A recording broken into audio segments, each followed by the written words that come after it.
आज़ादी की लड़ाई के एक बहुत ही इम्पोर्टेंट साल यानी 1931 के बारे में है। उस साल कांग्रेस की मीटिंग कराची में हुई थी। ये मीटिंग बहुत खास थी क्योंकि इसमें पहली बार कांग्रेस ने ऑफिशियली डिसाइड किया कि आज़ादी मिलने के बाद आम आदमी के पास क्या-क्या हक यानी फंडामेंटल राइट्स होंगे। इससे पहले हम सिर्फ आज़ादी मांग रहे थे, पर इस सेशन में हमने डिफाइन किया कि वो आज़ादी दिखेगी कैसे, जैसे कि बोलने की आज़ादी, बराबर सैलरी और कास्ट सिस्टम का खात्मा।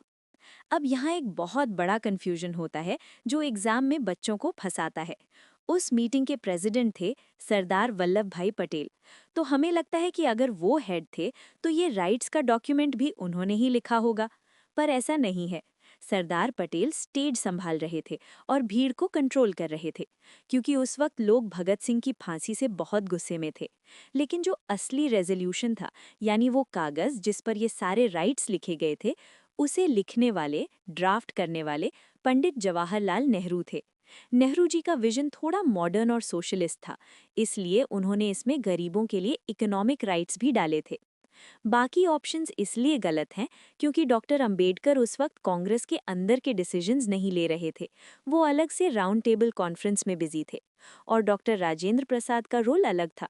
तो याद रखना, भले ही बॉस यानी प्रेसिडेंट सरदार पटेल थे, लेकिन राइटर यानी ड्राफ्टर जवाहरलाल नेहरू थे।